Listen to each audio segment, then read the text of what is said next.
Tomaž, za tabo sta 2 desetletji delovanja na zelo številnih področjih in to v slovenskem in v mednarodnem prostoru.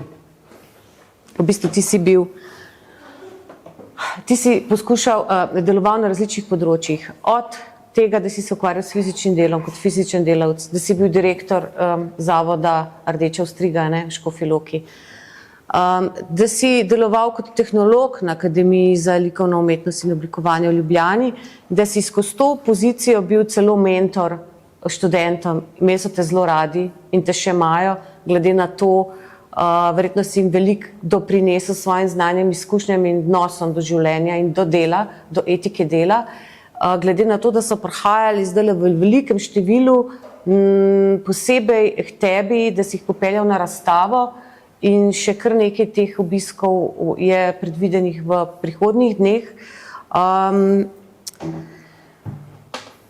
Vprašanje, tisto, kar mene zanima je, oziroma kako ti vidiš, zakaj ti vidiš, kje je ta vzrok, da študentje tebe jemljajo, v bistvu kot sem jaz opazila, za eno zelo avtoriteto, kljub temu, da nisi bil njihov prav profesor.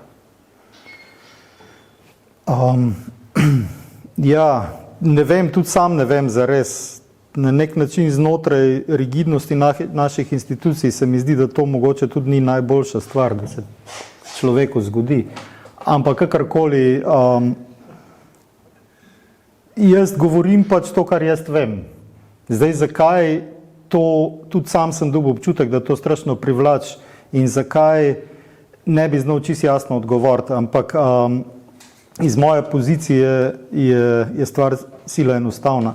Verjetno se pa tukaj pozna neka razmejitev, ki v akademskem svetu še vedno obstaja, pa po mojem mnenju relativno nepotrebno, in sicer ta meja med teoretskim pa praktičnim. Jaz osebno nisem nikoli uspel, pa niti zares želel izhajati iz prevajanja teoretske podlage v praktično.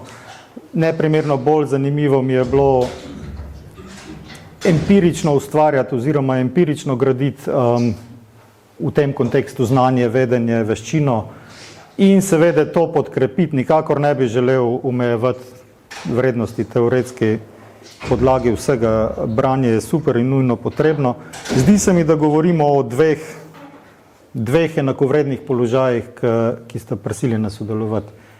In če se vrnemo na študente, ja, moj pristop je bil zmeraj praktičen. Na nek način se mi je zdel, da sem se po nesreči od znotraj celo trudil ne citirati ljudi, ne omenjati ljudi, tudi če sem vedel, kdo so, ne uporabljati sledljive reference, nekako živeti, delovati v tem svetu, kjer so stvari možne zaradi prisotnih, ne zaradi ozadja oziroma zunanjosti. Se pravi, v bistvu si izhajaš čisti iz svojih izkušenj, poskušaš v tem biti avtentičen. Pretežno, ja, pretežno. In seveda iz izkušenj, ki sem jih pridobil preko izkušenj drugih. Ja. Tukaj pride teoretski del noter. To seveda pomaga. Ampak ja, na nek način, večkrat sem že to omenil, če to, verjetno bomo prišli tudi do tega, to zgodbo iz mladosti, ko enkrat oblečeš delovno obleko, je praktično nemogoče sleči. Ne govorim sam fizično, ampak tudi tako. In nekje ta stik z delom je še vedno najpomembnejši. Tukaj se pojavlja posebej na področju, o katerem zdaj govorimo, kar je v moji osebni izkušnji precej klasično kiparstvo, klasično v najširšem smislu besede, ne v umetnostno-zgodovinskem. Je pač ta dotik z materializacijo nekako izhodišče vsega, kar počnemo. In to je tudi nekako bil izhodišče. Kar opažam pogosto in sem precej pogosto tudi v prepiru glede tega netočne izjave, kot da danes nihče nič ne zna, danes se ne zna več narediti stvari. To vse seveda ni res. Stvari se samo spreminjajo, ne izginjajo kar tako zlepa, stvari je vedno več. Ampak želja po involvementu, po vključenosti v te procese je pa po moji izkušnji strašno velika. V vseh mojih pedagoških izkušnjah jaz praktično so bili v izraziti manjšini študentje, ki niso imeli želje potem, da bi stvari materializirali v tem našem kontekstu direktno z polno vključitvijo. Si omenil kombinezona, ne? Ja. A je ta kombinezon, to ste hotela vprašati že nekaj časa, pa sva vedno pol zašla, ko sva postavljala razstavo oziroma ko sva zbirala in tako so bile vedno bolj ključne neke take sprotna vprašanja in potem sva pozabila se pogovarjati o tistem, kar je pač zadaj, pa so tudi zanimiva vprašanja. Ta tvoj kombinezon, jaz se ga spomnim v enem od tvojih del, je pa vezan tudi na tvojo izkušnjo. In sicer Tomaž je imel eno izkušnjo tudi dela na gradbišču kot fizični delavec in sicer v podjetju Vegrad, ki vemo, ne bomo tukaj zdaj v imenih preveč, pa ne bomo politizirali pa bili aktivisti, ampak bomo predvsem pogledali tvojo izkušnjo delavca na gradbišču, pa me zanima, kako je ta tvoja izkušnja opredelila tvoje delo naprej, ker to je bilo dosti zgodaj, ne? To je bilo leta 2008, 2009. Praktično na začetku tvoje kariere, ne? Ja, tle je zgodba malo širša, kot podizvajalec sem delal, pa še zdaj, danes recimo sem delal na gradbišču. Nisem se še uspel znebiti gradbišč. In moram tudi za intermezzo tudi povedati, da nič nimam proti temu, da se mi zdi blazno pomemben videti to, kar se dogaja za temi rumenimi zavesami. No, kakorkoli, to je bila pač neka zgodba, ki se ni zgodila samo meni, zgodila se je mnogim in beseda Vegrad, pa z njo povezane, jaz mislim, da lahko brez težav rečemo Hilda Tovšak, je bila grozna zgodba, kjer sem jaz bil mala riba. In zgodilo se pač je regularna zakonodaja, regularni postopki, vsi varnostni ukrepi so na neki točki svetovne recesije prenehali delovati in množica nas se je znajdla v situaciji, kjer smo opravili delo, za njega nismo bili plačani, mogli smo pa za njega plačati vse davčne odtegljaje državi.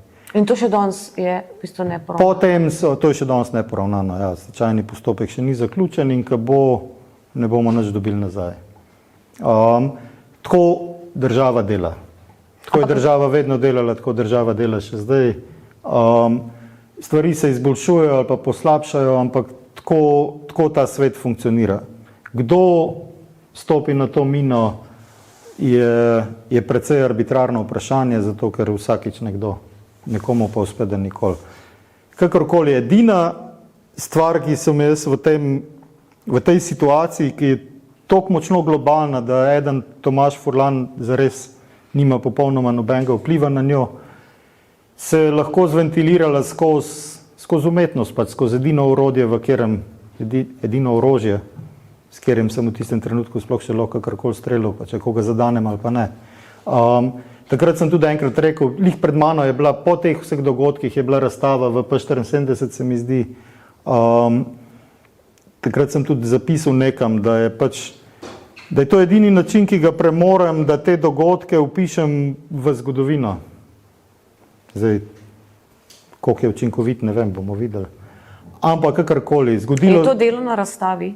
To delo ni tukaj na razstavi. To delo je, edini delček tega dela je to, če kar malo skočimo, bomo prišli, je ta vogalček kataloga. Tukaj.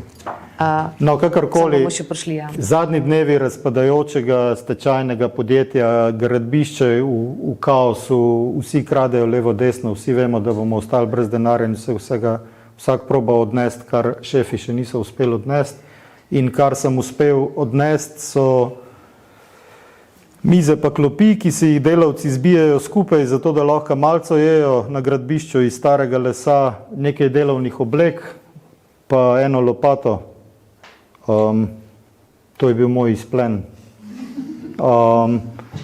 Vrednejše stvari so pobrali drugi.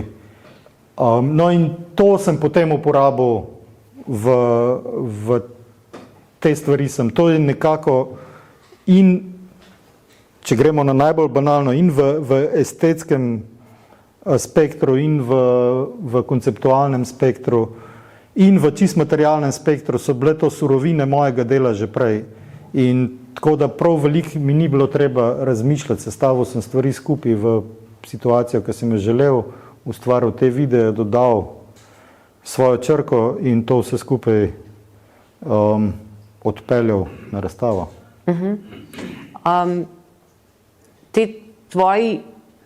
Tomaž je na začetku, v bistvu, na začetku tvojega ustvarjanja, še na akademiji, ne, si v bistvu ti naredil en tak prelom v smislu, kako gledati na umetniško delo in kako ga povezati z družbeno situacijo in realnim življenjem, kar je zelo pomembno, da ti umetnosti ne daješ stran, ne odlepiš stran, ampak jo pripneš oziroma z njo razlagaš, artikuliraš svet. Nekje si povedal, da je umetnost zato, da dela svet boljši. A si ti v bistvu to ugotovil na začetku ali potem s časoma skozi svoja in na kakšen način se tebi zdi, kje je ta kanal oziroma na malo več lahko razložiš? Ja, v resnici prijatelj mi je to rekel nedolgo nazaj. V enem tem mojem jamranju nesigurnosti, kakšen smisel umetnost pravzaprav ima, me poskušal malo bodriti, pa je rekel, da umetnost dela svet boljšo, kar mi je dal kar precej zamisliti, saj za tisto popoldne, oziroma očitno še zdaj. Ja, dejansko jaz ne mislim v tem kontekstu, da je treba umetnost pričakovati kot neko revolucionarno silo, ki bo na neki točki skozi nek dolg postopek spremenila svet v nekaj boljšega. Meni se zdi, da je tukaj lahko skočim na nekaj, kar bom danes še velikokrat rekel, da je umetnik delavec tako kot vsi ostali, pač, da je verjetno ta kapaciteta izboljšanja sveta ravno tako leži na hrbtih ljudi, ki kopljejo zemljo, kot leži na hrbtih umetnikov. Ampak definitivno se mi zdi, da je ena izmed tistih panog, ki ne povečuje kaos na našem planetu. Ampak ti si tukaj pa prideš v paradoks, ne? Ja. V bistvu, ker tudi tvoja umetnost, ta umetniška delo razmišlja polno o teh paradoksov, ki nas v bistvu prežgejo tisto iskrco, zaradi katere te ne pustijo pri miru tvoja umetniška dela gledalca in ga silijo, da je radoveden oziroma da si postavlja vprašanja. Namreč praviš, da je tle vprašanje delo ali umetnost. In v enem od najnih pogovorov potem spet nisva imela časa razviti tega, potem pa sem si jaz rekla, da mogoče bi bilo to profino vprašanje, mogoče polemiča tudi za publiko na današnjem pogovoru, da je vprašanje delo ali umetnost, oziroma nismo še omenili, da je Tomaž tudi restaurator, konzervator, da izhaja iz dediščine svoje restauratorske družine z bogato restauratorsko tradicijo, z delavnico restauratorsko in tako naprej. In si tudi rekel, recimo, restauratorstvo kot delo, kot fizično delo, da je storilnost in je to recimo finančno se splača, ne? Umetnost pa je izguba v finančnem smislu. In potem si dodal, še, umetnost je poklic, kjer ne prideš nikoli do konca, in to je tudi odgovor, zakaj umetnost obstaja, zato ker je odprt kot. Pa si pa razmišljal, da ne veš, da raj ne bi bil umetnik, ampak si umetnik, da moraš ustvarjati. Zakaj si, oziroma kaj je zate zdaj fizično delo, kakšno delo je zate delo kot umetnik, pa kakšno je pa delo kot restaurator. Kje je ta storilnost, oziroma kje ti vidiš, mogoče nam razložiš to? To izvira iz ene odločitve daleč nazaj. Jaz bi rekel, da je leta 2004 ali pa 2005 še na faksu, kjer sem se zavestno odločil in tega se držim še danes. Zdaj sem se odločil pravilno ali ne vem, če bom kdaj vedel. Skratka, odločil sem se, da ideja, da se preživljaš z umetnostjo, sploh nikoli ne bo prišla na začetek tega, kar si želim. Da je življenje na način, kjer obstaja ekonomsko delo in poleg njega umetnost čist ok. Tega se nekako držim še danes, zdaj težko bi bilo odgovoriti, da to počnem za nalaž ali to tako pač je, zato ker približno si predstavljamo, kakšna je situacija eksistence v umetnosti. Če temu dodamo še omejitve, ki jih umetnost ima glede ambicioznosti svojih projektov, pol je moja osebna ocena, ki definitivno ni laična, da jaz kiparstva, kot ga počnem danes, ne bi mogel izvajati zares v čist ekonomskem smislu, zato ker preprosto zahteva previsok involvement prostora, časa in opreme. Tukaj mi moja, malo si narobe rekla, kamnoseška, ne restauratorska delavnica. Pardon. Tukaj mi moja preteklost precej veliko pomaga v resnici. Jaz sem iz kamnoseške družine, oče je imel delavnico, je delal na grobne spomenike, pri 17 letih sem zaključil, če grem še nazaj, v 2. razredu sem nehal delati domače naloge in pol smo se do 8. razreda borili, da bom uspešno zaključil osnovno šolo. Vsi, jaz, moji starši, moje učiteljice, vsi smo vedeli, da bo Tomaž delal doma, najstarejši sin v obrtni družini, tako da ni bilo nobenega smisla, da bi se preveč trudil v šoli. Šel sem na srednjo kamnoseško šolo, pri 17 letih sem bil redno zaposlen v delavnici, ki je 2 vrat od moje sobe, za do konca življenja. To seveda ni šlo skozi, nekaj je manjkalo. Že v kamnoseški šoli sem veljal za enega boljših, zdaj se bom malo hvalil. Pa kje pa je ta kamnoseška šola? Na Gradbeni v Ljubljani. 3-letna srednja šola, edina brez tujega jezika. Takrat je bila, zdaj ne vem. Ja, zelo malo pisa, ja. Še pogosto sodelujem z njimi, tako da predajam znanje, recimo temu tako. No, nekako mi je šlo, mi je ta stvar šla, zato je tudi ta moja, to, čemu res včasih v šibkih trenutkih rečem, moje prekletstvo privezanosti na te obrtne poklice, bil tudi precej večji, zato ker je nekako, jaz si predstavljam od odzune izgledal, da so vse stvari zložene idealno. Tomažu poklic dober gre, zadost je zdrav pa močan, da lahko to dela, delavnica je bliz. Seveda sem v osnovni šoli nisem delal domačih nalog, po dvorišču so se vozili viličarji pa kamioni, to je za otroka neprimerno bolj zanimiv. In tako naprej. Ampak nekaj je manjkalo in tam zelo hitro sem ugotovil, da to tako pač preprosto ne bo šlo. In pol je sledil dolg proces. Po eni strani do izobraževanja, 3-letna srednja gradbena šola dopolni na 4-letno srednjo gradbeno šolo, pa sem počel še neke specializacije. Po drugi strani pa pričevanje javnosti, da je vse v redu. So bile situacije, sem štopal v šolo, pa mi je ostal en starejši gospod, pa me je vprašal, če ga sem, pa sem povedal, pa ti si tisti, ki je bil v Indiji, pa se mu je zmešal. Zato, ker pač nočem doma delati. To se je vedelo v mestu. No in ta proces je trajal kar dolg časa v resnici. Zato pa včasih se hecam, da bo napis na grobu prekleto dolg. Če si doktorji vpišejo, da so doktor medicine, ta pa ta, pa si bom jaz vse napisal. Ja, ker danes si nam povedal, tudi meni še nisi do zdaj zaupal, da v resnici tudi na kamnoseški šoli še imaš neke določene delavnice.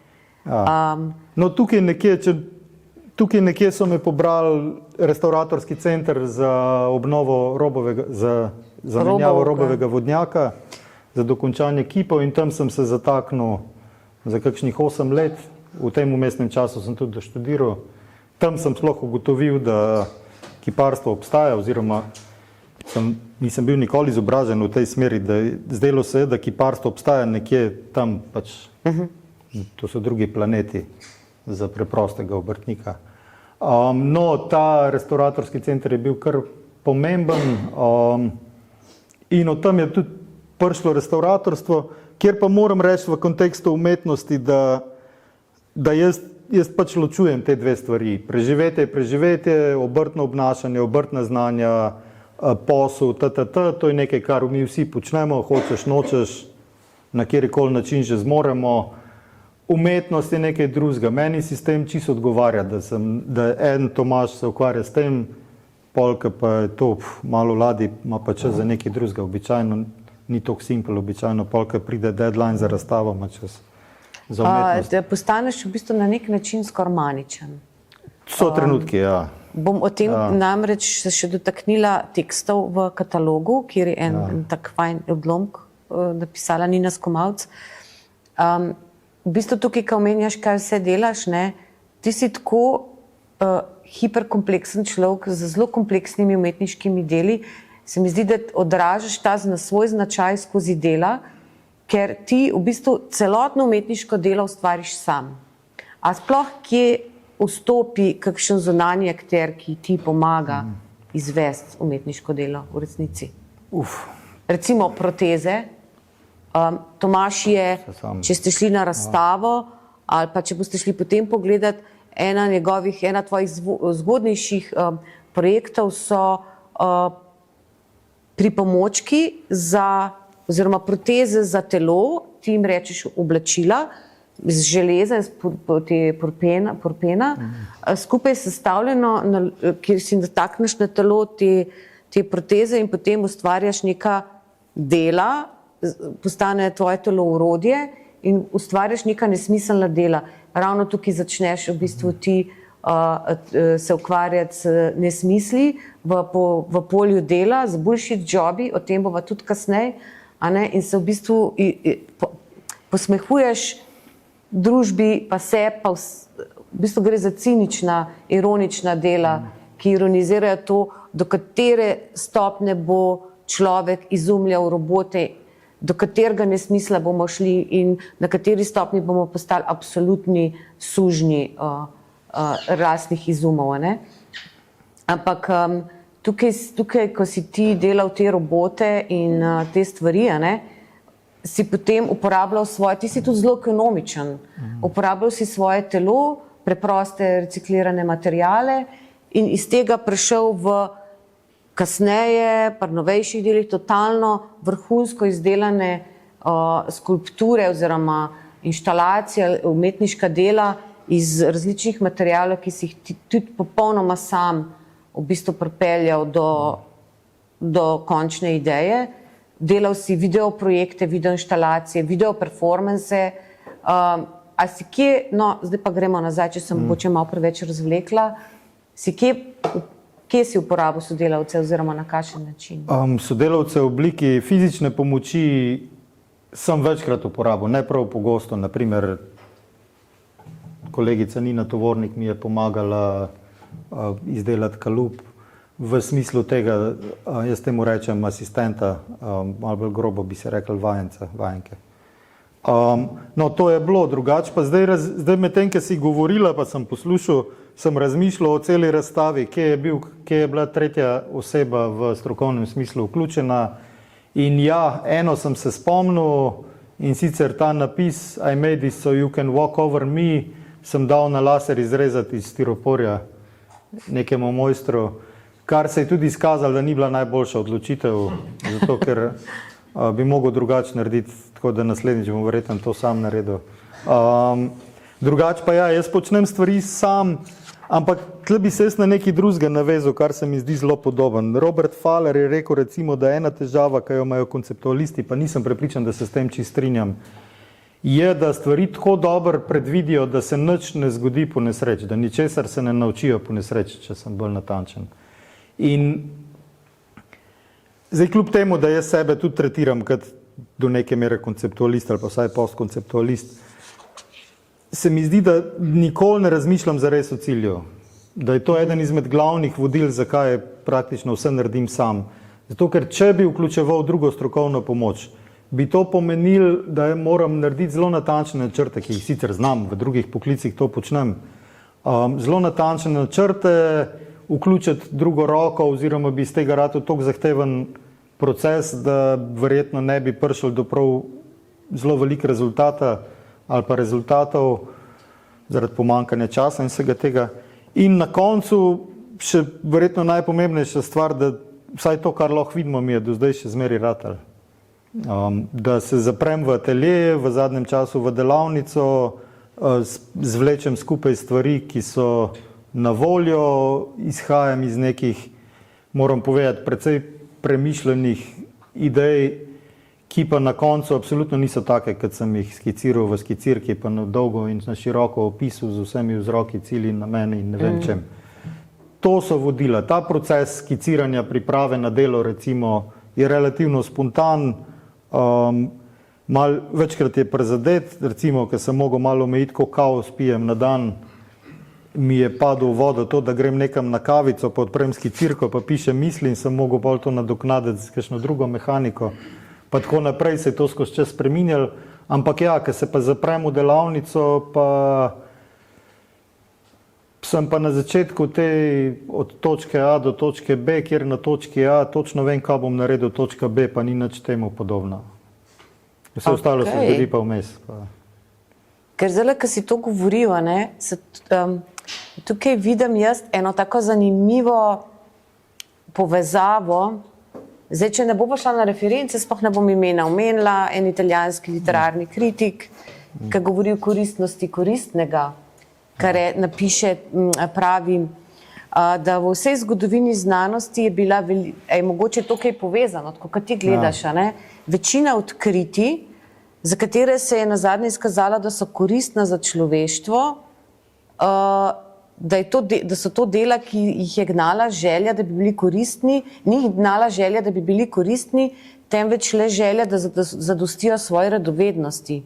In da so se izkazalo, da so ta odkritja, ki so nastala po naključju, neprimerno pomembnejše od tistih odkritij, ki so nastala naključno. In ta proces dela, verjetno tudi pri tebi, zdaj, če se ne motim, prehaja do teh, da ti skozi to šele, ko sam delaš, prehajaš do tistih zaključkov, te proces dela verjetno je pomemben. Ker so prej rekla, da je ena izmed, pa ne vem, ne spomnim se, da sem uspel povedati do konca, ena izmed pomembnih stvari, za kaj sem se znajdel tukaj, ker sem to, da sem kljub vsem relativnim uspehom na področju kamnoseštva, pa restauratorstva, pa naprej, so bili to poklici, ki se jih je možno naučiti, poklici, kjer se da doseči končno stopnjo, pač da se biti lahko, ne lahko, no, težko je, ampak da se biti dober. In v vsej moji mladostniški aroganci, sam do sebe, se mi je zdelo, da je to preprosto premalo. Da pač kje najdete, kako najdete, kaj je poklic, kjer ni končnega odgovora, kjer ne moreš doseči končne točke. In relativno zgodaj sem to najdel v umetnosti, ali pa relativno pozno, kakor se vzame. Zmeraj sem imel ta občutek, da če govorimo o umetnosti, cilja ne moreš doseči. Pač ni niti, mislim, sploh ne obstaja pogoj cilja. Pač. Cilj je, da bom uspešen umetnik. Jaz ne vem točno, kaj pomeni uspešen, ampak kakorkoli. Se mi zdi, da je glavna točka biti uspešen umetnik, je, da nisi več živ, šele tam se sploh ta borba začne. V zgodovinskem kontekstu, tako da to prav ne pomaga velik tak cilj. Skratka, umetnost nima tega za umetnika umetnost, po mojem mnenju, ne more imeti končnega cilja. Tako da se popolnoma strinjam s tem, da če smo fokusirani sam na pot, ne na cilj, pol stvari nastajajo tekom te poti. To pomeni, da, tako kot sem prej rekel, da to ustvarjanje v bistvu izpopolnjuje samo sebe. Se pravi, da pridemo na neko točko in si postavimo nov, nemogoč problem, iz tega nemogočega problema ne najdemo idealne rešitve, kar je platforma za nov nemogoč problem in tako naprej. In tako se pol vse to nabere, kar je tukaj nad nami. Jaz se spomnim, ko si mi razlagal, da ti začneš takrat delati, ko dobiš rok. Oziroma, da ti rabiš agonijo in potem v tej agoniji začneš šele v bistvu res ustvarjati. In to je neka maničnost. No, in tukaj danes imamo pred sabo, danes je šla knjiga o Tomaževi umetnosti, o razstavi, knjiga o delu in tako naprej. Noter je več besedil, med drugim bi se dotaknila besedila Nine Skomavc, umetnostne zgodovinarke, pa Tevža Logarja, umetnostnega zgodovinarja. ki sta oba dva napisala zelo oseben pogled na tvoje delo, ki se mi zdi, da je v bistvu ni citiranje nekih znanih nekih floskul, ampak je zelo oseben pristop tega, kako ona dva vidi. In je v bistvu vir za naprej, kdorkoli se bo enkrat ukvarjal s tvojo umetnostjo kasneje. Ali pa ne. Ker se vemo, da sodobna umetnost, tisto, kar nastaja danes, lahko postane, oziroma si upamo trditi, da umetniki, ki dobro delajo, ki imajo dobro produkcijo, postane enkrat to neka naša kulturna dediščina, ki jo bodo zanamci raziskovali. Tomaževa, jaz si upam reči, da Tomaževa umetnost je gotovo ena tistih, ki bo vzbujala vprašanja in polemike, verjetno. Kako skladiščati, recimo. Kako skladiščati. Ampak tukaj bi mogoče omenila to, no, kar je Nina Skomalc napisala v zvezi z tvojim načinom dela v tekstu in je napisala anekdoto, pa če sam na hiter, njene izkušnje z delom s Tomažem in priprave na razstavo v nekem času, ko je potekal proces vezan na nagrado skupine UHO. Tomaž je nagrajen skupine UHO za mladega umetnika. Ravno za las si še ujel tisto tekmovanje in nagrado, ki te je potem popeljala v New York na rezidenco, pa potem nazaj, da si imel v galeriji pa 74 razstavo, kaj je bilo 2012, ne? 2012. Samostojno razstavo in potem naprej, no. Ker je bil takrat ravno Tomaž Furlan povabljen tudi na mednarodni nomadski bienale Manifesta, kar je dodatno povzročilo njemu obilico dela. Delo v R14, ki ga je takrat razstavljal in pripravljal, je tako končeval v zadnjih dneh, potem video za razstavo nominirancev pa je prenašal na CD-je v R4 različicah. In da bo vsaj ena kompatibilna s predvajalnikom. CD ali DVD je bil takrat bolj običajen format kot USB ključi, samo prenašanje pa je bilo lahko mučno in dolgotrajno. Zato je zadnjo različico z računalnika na CD prenašal kar v avto na poti iz Škofje Loke v Ljubljano in to na dan odprtja razstave in razglasitve prejemnika nagrade. Se pravi, na tak način in tako dinamično je tvoje delo. Ja, ker sem se usedel v avto, ker sem dal peč DVD, sem se usedel v avto, to je bila 4. verzija, 3 so bile že spečene, dal na sedež in se odpeljal in si rekel, da če nobena od teh 4 ne bo delala, pa nisem je skril. In je, ta prva DVD, ki sem ga dal noter, je delal in par minut zatem je že prišla komisija in so mi vsi mogli ven in tako naprej. Tako da je šlo v zadnjo minuto. Zadnja minuta je čiste enak dolga, kot vse ostale. Važno je sam, da ne zgubiš živcev. Ampak ja, pretežno večino časa stvari delajo tako. Opažam pa, da ta, ne vem koliko je, 20, 25, ne vem koliko letna karijera, je prinesla precej izpopolnitve. Nervoza je neprimerno manjša, neprespanih noči je veliko manj. Moram si predstavljati, da je večino uvera bilo ustvarjenega po noč. Čez dan sem hodil v službo pa te stvari. Tako da in po noč, največ tisto noč pred otvoritvijo, če bi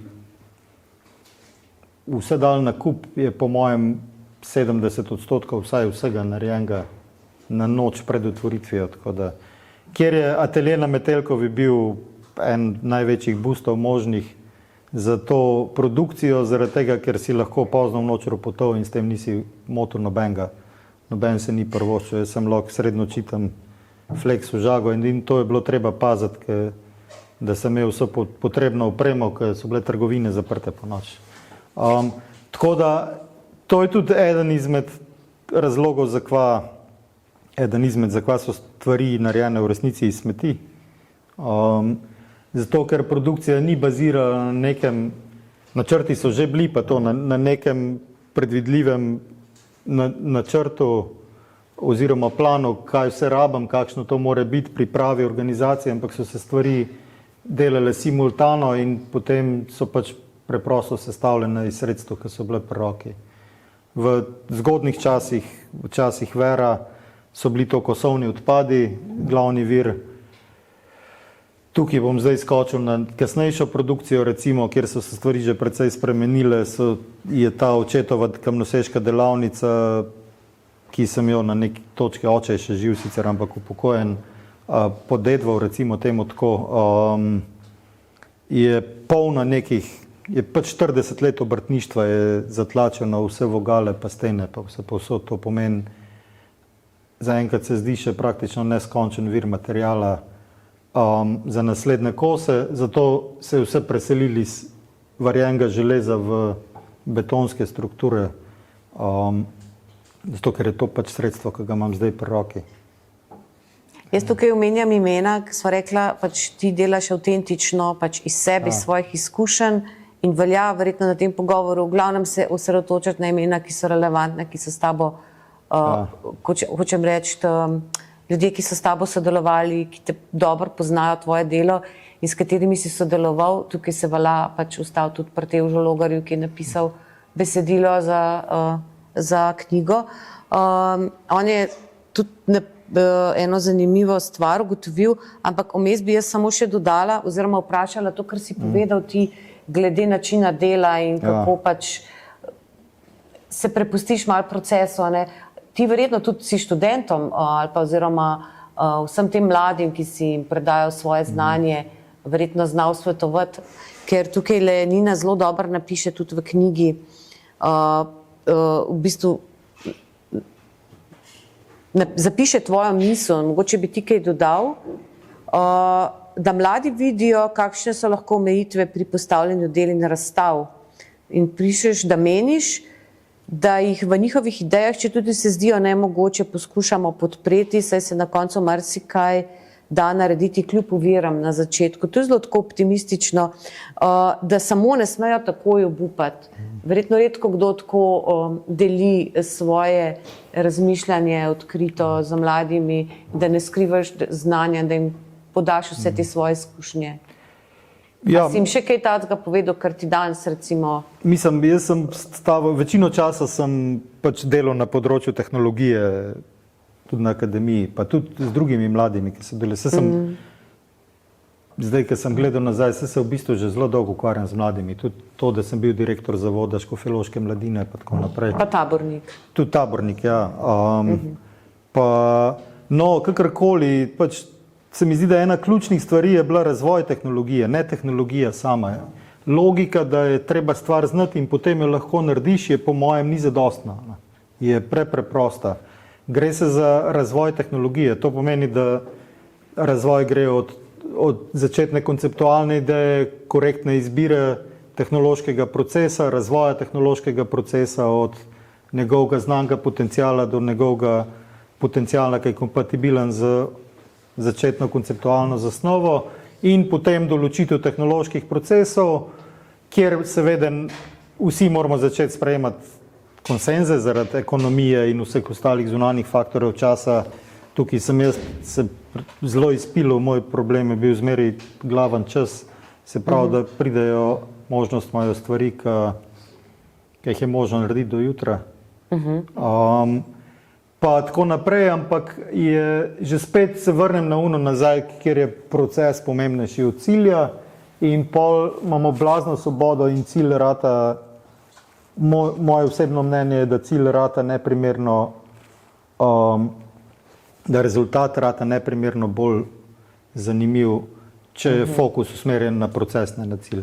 V tehnologiji to izrazito dober deloval, se mi zdi tudi v sodelovanju s študenti ali pa z mladimi, zaradi tega, ker je odpiral pot novim možnostim, bolj kot pa probal pokazati nezmožnosti za nek določen dosežek.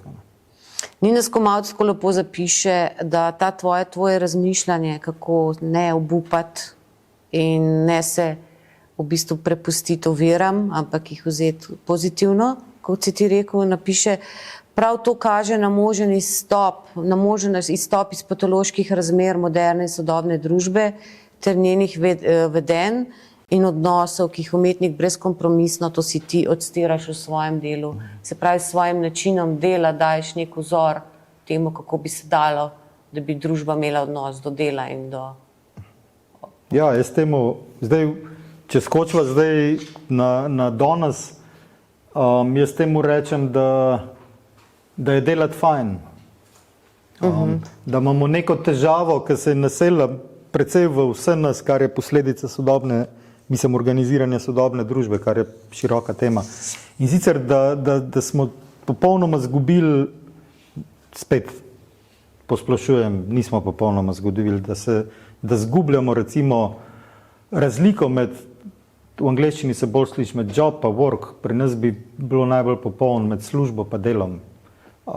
Da eksistencialno izhodišče vsakega posameznika je ratala služba, ne več delo, kar je konceptualno blazna razlika. Služba pomeni, če spet povemo v angleščini, choose your master. Pač.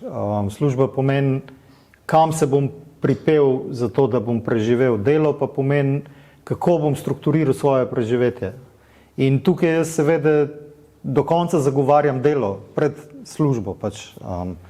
Zdaj, a je to izvedljivo, je možno v sodobni družbi ali ne vem, tudi mislim, meni nekako gre, pa ne bom rekel, da perfektno, ampak ne moreš to aplicirati na vse. Je pa pomembno, po mojem, iz te plati, da če govorimo o strokovnosti, kar umetnost je, kiparstvo je, restauratorstvo je, kamnoseštvo, praktično vse, kar počnemo, ima neko stopnjo strokovnosti, popolnoma nestrokovnih poklicev skoraj ni. Je neprimerno boljše razmišljati o tej strokovnosti, o delu, kot pa o zgolj o benefitih tega. Tudi psihološko je lažje. Edina težava je seveda sodobna ureditev delovnih pravic pa dela. To, mislim, če si preslabo kompenziran za to delo, je brez veze, da trošiš čas. Danes, ne, včeraj se mi zdi, da sem rekel nekomu, da mene popolnoma nič ne moti, da porabim 1 uro za to, da razmišljam, kako bomo ta 400-kilski kamen montirali nekam v fasado, to je zdaj nek trenuten lokalen problem, in da mi to zapolne ta mentalni čas, ta tehnologija, kako je to najboljši izvesti iz leve, iz desne, kaj je najboljši kot, kaj gre lahko narobe, se mi zdi neprimerno boljš porabljen, kot pa, ne vem, arbitrarno gleda televizijo, recimo. Ne govorimo samo o tem, da je pol ful enostavnejš ta kamen dejansko tja prestavljena. Govorimo tudi o tem, da s tem človek razvija pač predstavo, prostorsko predstavo, občutek za težo, obliko, prostor, odnose z ljudmi, organizacijo, Čist dobra vaja. Ena izmed vaj recimo za obliko takih spontanih, za volumen, to se spomnim, to je bilo tako zabavni del učenja na akademiji. Za dobiti občutek za volumen je recimo, da vsi kdaj kuhamo pire krompir doma, pa ga olupimo in pol ga moramo narezati in to običajno naredimo tako, da gremo tako, pa obrnemo, pa gremo tako, da ratajo kocke. Kar sem jaz začel početi je, da vzameš krompir, pa vzameš nož in pol probaš odrezati iz krompirja stran enak velike kose. In ne zdaj, da narediš. Odrežeš tukaj, pa odrežeš tukaj, odrežeš tako, da bo spet malo ostalo in probaš zadeti, da so vsi kosi približno enak veliki. In je blazno dobra vaja za oblikovanje nečesa, sploh če moraš za veliko ljudi skuhati. No in to zdaj počnem. In zdaj se zmeri javam, da bom jaz krompir narezal. Ti zelo dober abstraktne stvari s konkretnimi primeri. Recimo, tle, ko si govoril to obdelovanje krompirja, sem se spomnila na tvojo izjavo, da je kipar tisti, ki zna, da je zmotno misliti, da je kipar tisti, ki zna klesati kamen. In to lepo razložiš, tako kot je zmotno misliti, da je to isto, kot če bi rekel slikar je tisti, ki zna beliti. In je popolnoma jasno, tako, kaj si hotel povedati s tem. Ne? In tukaj imaš v bistvu, razlagaš zelo fajn, kako bi pa pol ti opisal umetniško ustvarjanje pa restauratorsko delo, če bi ga primerjal z temi izrazi, ki jih zdaj uporabljaš ti rad. Čeprav je ta knjiga Bullshiti bila napisana leta 2018, ti si se pa s tem ukvarjal že leta 2000. Človek bi rekel, ne, da si bil pred Bullshiti, ampak si se pa ukvarjal z njimi. A bi ti to znal? Ja, seveda. Mislim, bullshiti so se pojavili precej pozen. Jaz mislim, da čist popolnoma nisem zadev Graeberjeve teze. David Graeber je avtor knjige Bullshit Jobs, Bullshiti, Čist popolnoma nisem zadev, nisva enotna v tej tezi, bazira namreč na tem, da 30 do 40% zaposlenih v Angliji so merili, je prepričanih, da to, kar upravljajo, se pravi služba, job, ne koristi nikomor oziroma še celo škoduje in da bi svet bil čisto v redu, tudi če tega ne bi delali. To je zelo brutalna, pa zelo, nažalost, realna izjava, tudi zelo pomembna, predvsem za pogled v prihodnost. Zdaj, moje delo je izhajalo po eni strani iz tega, da če si predstavljamo, da praktično odkar se spomnim od otroštva, spomnim se, da ker sem hodil v šolo, še srednjo, ne v osnovno, vsak dan sem mogel 1 uro delati v delavnici in za 1 uro sem bil plačan 1 marko. To so bili še dinari, v srednji šoli je šlo na 3 marke, nemške, takrat se spomnite. In pol je šlo tako naprej, ampak v srednji šoli ni bila več 1 ura, so bile že 4 ure. Vse sobote sem imel delovne doma, še danes jih imam sam, da sem danes sam kriv. Pa ravnateljev dan, počitnice, frej dnevi, to sem jaz vse delal. Pa v delavnici seveda. Za pit petek je pomenil, da sem v soboto zjutraj ob 7 mogel biti v službi. Če rek je bil, če si kralj noči, si tudi kralj delavnice. Tako da enkrat se spomnim, da sem 1 uro spal in potem sem hotel očeta podkupiti. Sem mu hotel dati $1000, to je vse, kar sem imel, Prešerna, če se ga spomnite. Če me pusti še 1 uro spati, ampak ni delal. No, tako da ves čas je bil delovan in resno sem se sprašal v smislu tega.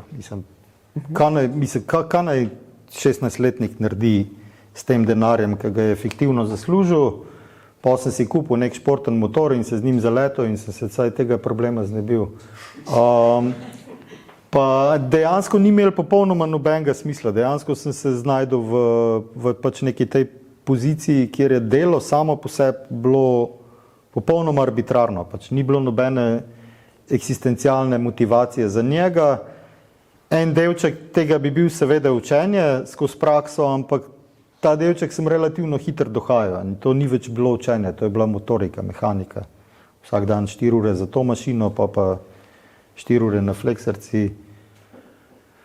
Ene od teh stvari me še danes sledijo, recimo, da so me na restauratorskem centru videli v roki za kamnoseškim, mi smo videli za kamnoseškim orodjem v roki in sem bil zakoličen za na teren. Pač ni šans, da bi prišel kdaj v pisarne delati, zaradi tega, ker je ljudi, ki so zmožni toliko kamna požagati v enem dnevu z toliko zahtevnim orodjem, je zelo malo.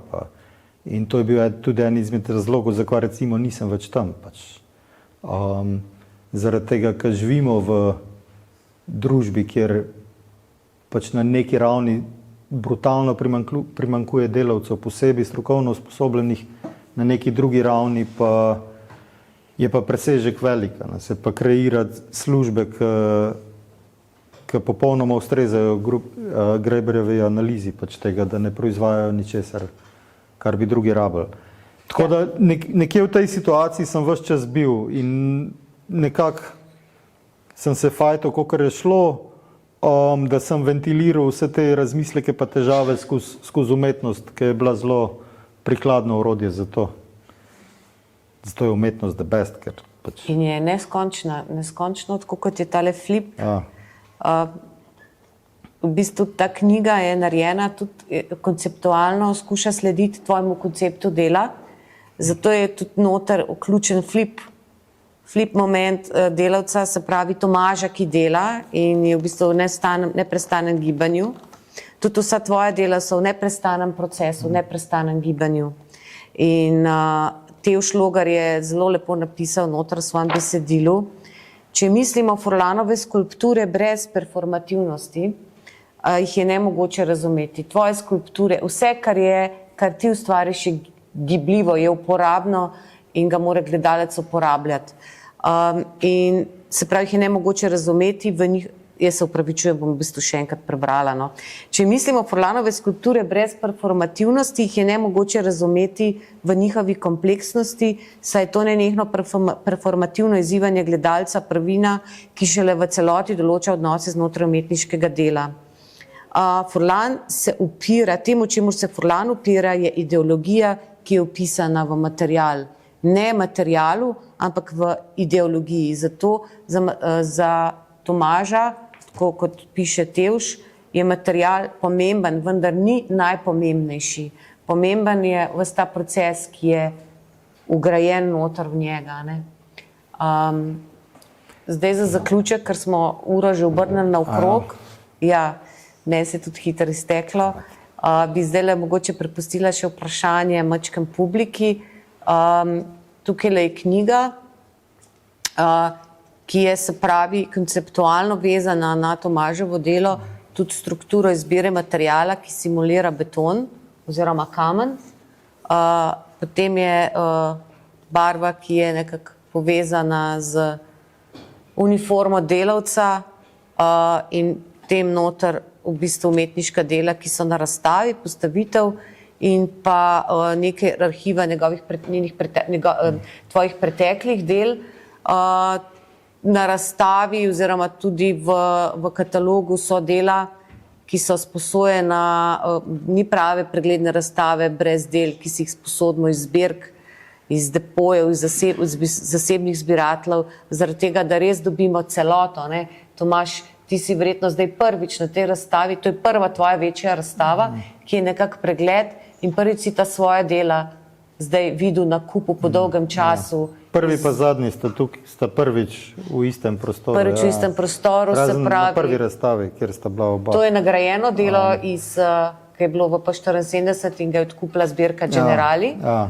Potem imaš Scratch Surface, ki je bila v Moderni galeriji. In iz Loškega muzeja je tvoja znamenita videoknjiga, knjiga umetnika na nek način. Potem pa so še zasebni viri. Katalog, se pravi prispevki mojega besedila, so tudi Tomaževi citati, Tomaževe misli ob delih in pa besedilo Nine Skomalc Tevža Logarja. V bistvu celotno delo, oblikovanje pa je super naredil Marko Damiš, ki je v bistvu ves čas sodeloval z nami tudi pri sami postavitvi razstave, pa vse do tega končnega izdelka in pa fotografije Damjana Kocijančiča. In tole je na voljo, povej. Škaj bi še dodal, ful se mi zdi simpatično, da smo še do pred par dni smo govorili katalog, pa smo pa videli prvo fotko, zdaj je pa dikcija knjiga. Jaz mislim, da je lepše reči, ker knjiga. Precej veliko je ratal. Ne, super, tako da jaz bi se tudi zahvalil vsej ekipi, vsem piscem, oblikovalcu, vsem, ki ste se trudili, da smo to knjigo sestavili skupaj, definitivno najdebelejša knjiga s tem groznim imenom gor.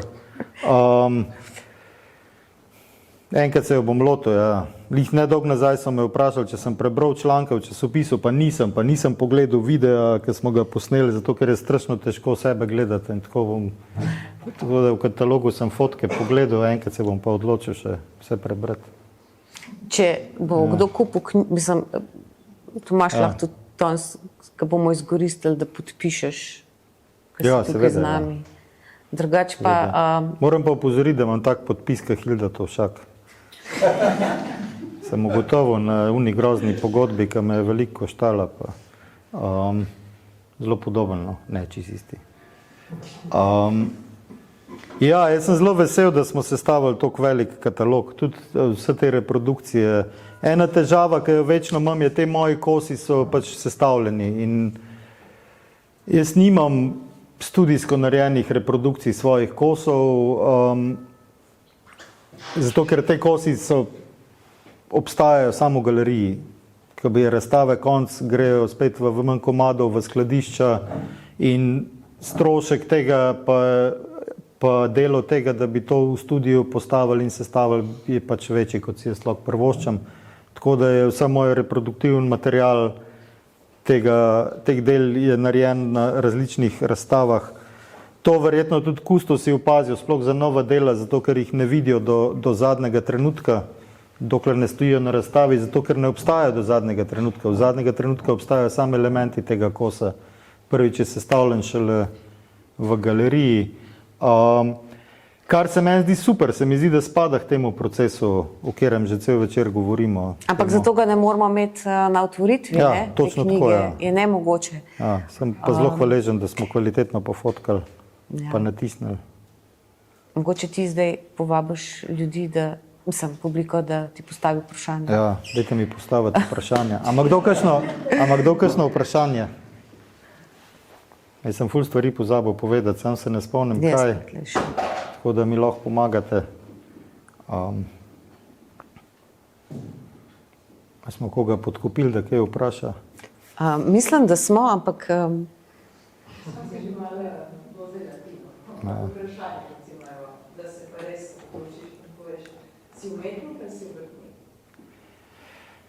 Oboje. Jaz mislim, da sploh ni take velike razlike. Jaz mislim, da živimo v nekih ideoloških vzorcih opredeljevanja, ki naj bi vzpostavljali naš družben položaj, da se ločujemo na obrtnike, delavce, umetnike, intelektualce, Ena stvar, ki sem jo večkrat mladim ponavljam, recimo čist zato, da bi poudaril to egaliteto znotraj dela, je eden največjih medicinskih izumov civilizacije je kanalizacija. Če o medicini govorimo kot sredstvo, ki je preprečil največ nepotrebnih smrti, je tukaj zagotovo kanalizacija verjetno naredila največ, ampak kanalizacije ne kopljejo zdravniki. Kanalizacijo kopljejo ljudje v modrih oblekah, pa ne policajskih. To pomeni, da zato, da se družbeno tkivo reproducira, smo potrebni vsi, od umetnika do navadnega delavca. In tukaj jaz ne morem zavzeti pozicije nekih družbenih hierarhičnih razporeditev vrednosti, zaradi tega, ker tudi tisto, kar naj bi bilo po tem konstruktu hierarhije najvišje, je popolnoma nefunkcionalno, če nihče ne skople preklete kanalizacije.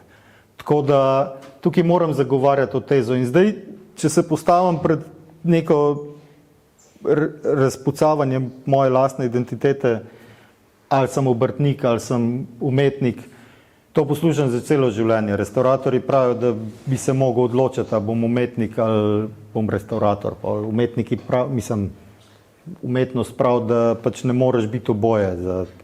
Valjda, da si lahko. Obviously.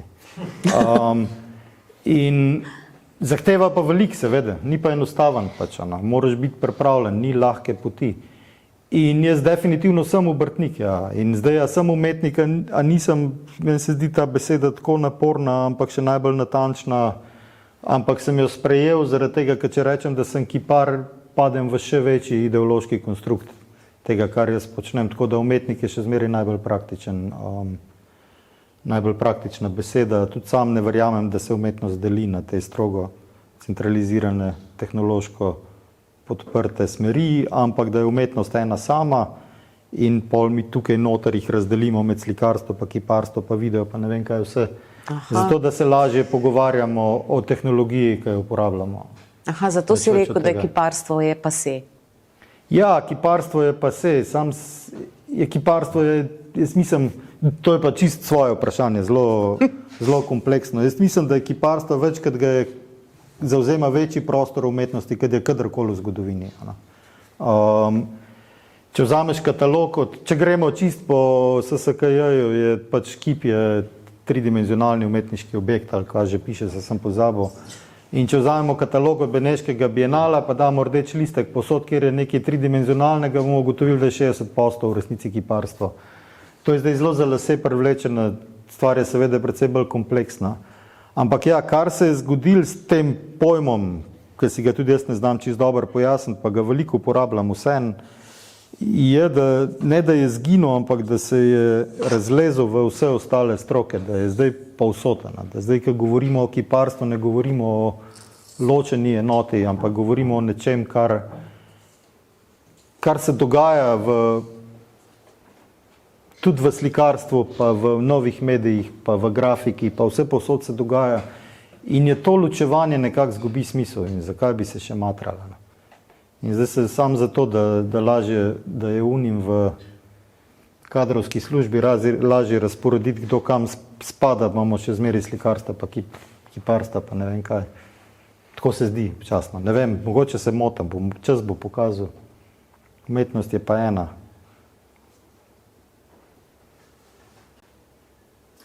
Ste omenili 16-letnika v Indiji. Ja. Ne vem, če sem. Jaz sem nekako razumela, kot da ste šli pri 16 letih. Razumem, ja. Ne, obtožili so me, da sem šel v Indijo. Nisem nikoli še prišel do Indije.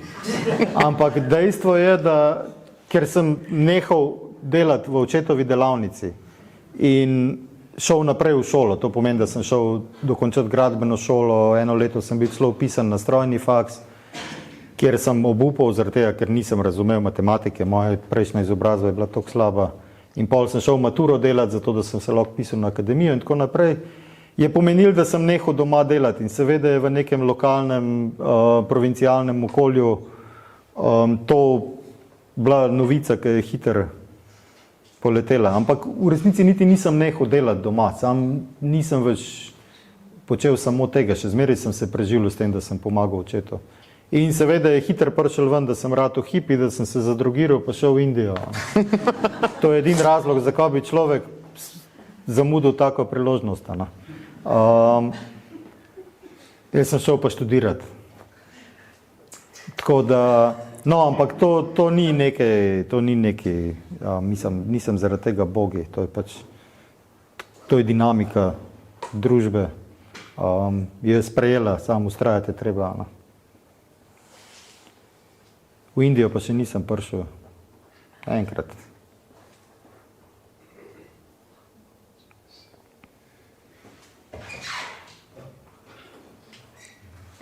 Še kakšno vprašanje? Vi pa jemljete navdihe? Ja, tukaj pa, seveda iz svojih izkušenj, pa zdaj eno stvar, ki se jo nismo dotaknili, je ta humor. Nedolgo nazaj sem me vprašal, kako prideš do tega humorja. In to je res ena izmed tehnologij znotraj mojega dela, ki jo pa popolnoma ne razumem. Kako narediti stvar komično. In sicer se mi zdi, da navdih prihaja ravno iz tega, da poskušam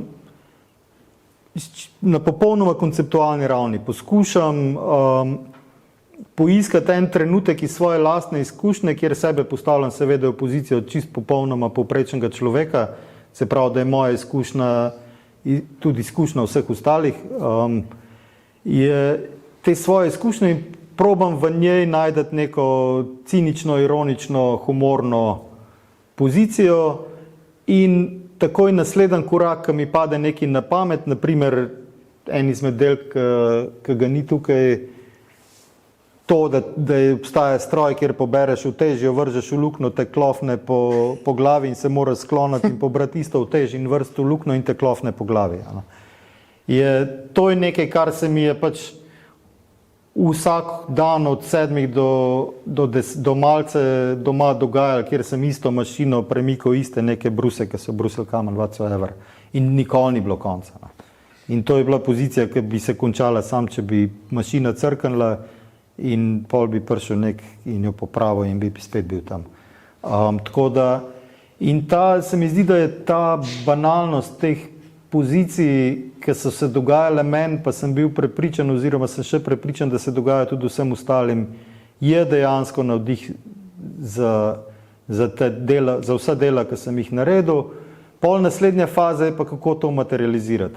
Ta bolj sproščujoča faza, kako to materializirati, kjer se pa to, kar sem ravno prej povedal, popolnoma spremeni ali pa ostane. kjer pa stvar gre pol po svoje. Se pravi, kakšne sredstva imam na voljo, kva se da narediti v nekem določenem času, kva se zgodi, tudi kva mi paše. Zdaj, zadnjih par let se je prvič pojavilo vprašanje, kako zgleda. Je to ratal nekako pomemben, sicer ne ful pomemben, sam. Tako da, in ja, tudi vprašanje estetike, recimo, to je nekaj, kar sem prej še iz tistih antagonističnih faks časov, pa mladosti, recimo, se je zdelo, da antiestetika, sam da ni lepo, šarf, raf, direkt. Zdaj, recimo, že malo si ne moram pomagati, da ne bi bilo čist fajn, če tudi kaj dobro zgleda, da recimo, če kdo reče, wow, to pa ful dobro zgleda, se mi zdi plus, ker 10 let nazaj bi bilo, shit, spet sem. Tako da te stvari pa pol dejansko gradijo delo. Te odločitve, ta serija odločitev, preden, ki se zgodi od konceptualne zasnove, od inspiracije pa do materialnosti. Yeah. So you will make art until your body is able. Yes, I will. Ja. Tako Ja. zaključiš razstavo, ne? Ja, to je zadnji kos. To je ki je gospa vprašala, ne, navdih.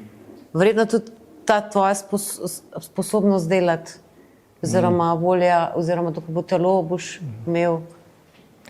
Pa to je po mojem ta izraz egalitarnosti, to, kar trdim, da umetnik ni nič več od navadnega delavca, je ravno tako delavc pač.